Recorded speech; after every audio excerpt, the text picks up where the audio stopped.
Hey, Olympia.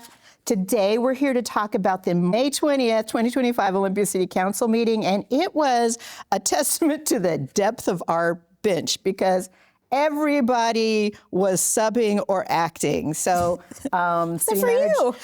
Except me. I was the only real person who was in my original seat. So, City Manager Jay Burney was at a conference, and we had an acting everybody. So.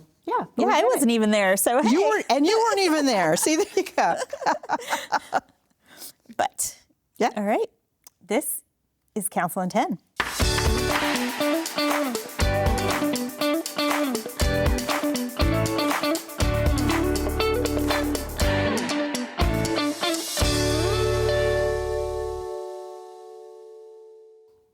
For the record, I'm Kelly Purse-Brassett. And I'm Susan Grisham. And so we started the meeting roll call. Councilmember Cooper was excused. There were no announcements, and the agenda was approved. And then we moved right on into special recognition, recognizing Olympia Heritage Month. So our Mayor Pro Tem Wen read that proclamation, and then the City of Olympia's Historic Preservation Officer, Brittany Gillia, and then the Chair of the Heritage Commission, Garner Miller, Oral Historian Elaine Brandenburg, Music History Project Representative Mark Lee Morrison, and a representative of the Olympia Historical Society and Bigelow House Museum, Greg Griffith, all spoke to the importance of preserving the various facets of heritage in the city of Olympia, and they accepted the proclamation. Yeah, it was pretty cool. So that group and that pairing was really sort of a testament to the Heritage Commission's work partnering with local heritage organizations and communities. They're doing a lot of things around educational programming and community engagement.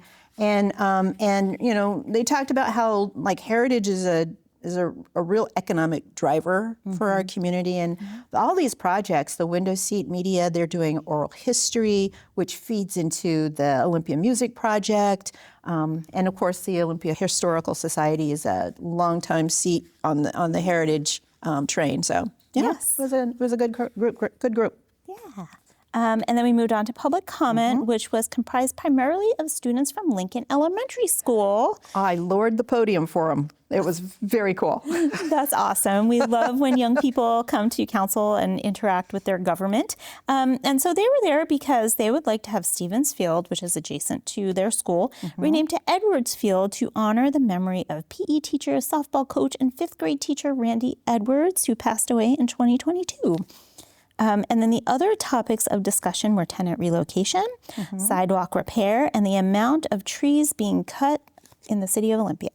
Yep. And I'm just going to say the Lincoln kids came prepared. They had a lineup. They had a beginning, ending, and middle. There's a whole story arc. A whole story arc to their things. They had done some research on Governor Stevens, who the field is currently named after, and his interactions with the indigenous community at the time.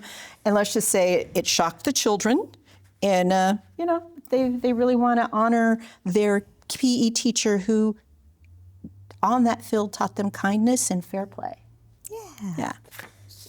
So then the consent calendar was passed unanimously, and we moved on to the public hearing. There ain't no party like an Ed's party. Yeah, because an Ed's party don't stop. Literally.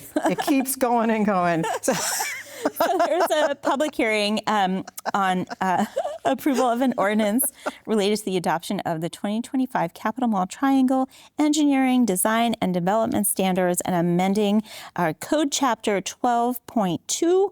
And this is all related to proposed amendments on the Capitol Mall Triangle area plan. Sub-area plan, and they council adopted the sub-area plan last year, I believe, 2024, and it's really about,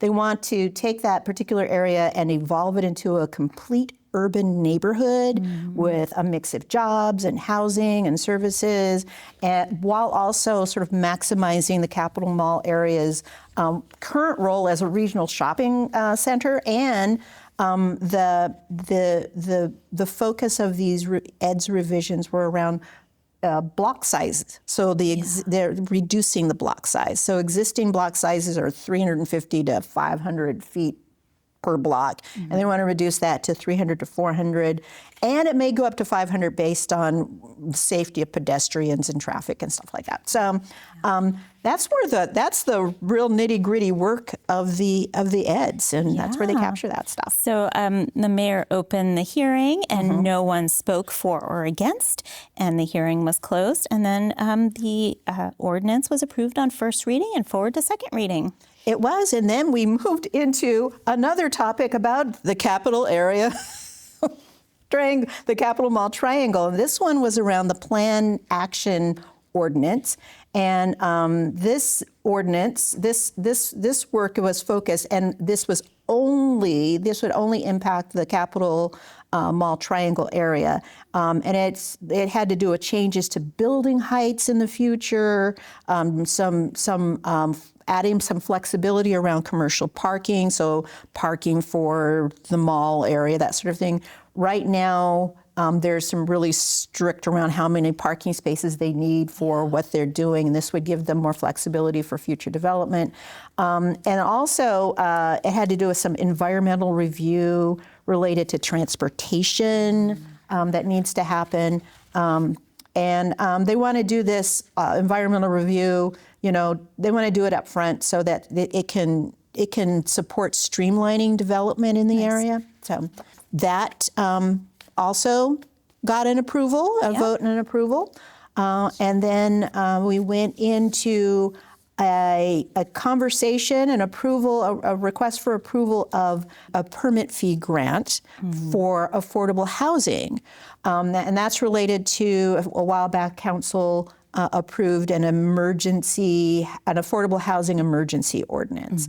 And this permit fee would cover all or part of permit fees for developments that had to do with affordable housing. So for affordable housing complexes, whatever that would be. The fund balance would need to be between $500,000 and $700,000, and they're starting out with some seed money of $500,000 from the Economic Development Fund. So that was approved, and all of this again to speed the way and make it easier to get more affordable housing as quickly as possible in the community. And so that passed unanimously. Yep. And then we moved on to reports and referrals. Right. Council members reported on meetings and events they attended. Right.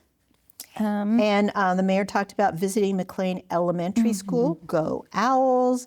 And he also talked about, on Monday, he took part in the Rebecca Howard Park Steering Committee, their work on design, and he was pretty excited about seeing the early design and renderings of the future park. He said it was going to be That's awesome. really beautiful. And so, there's still work to do, but something for folks to see.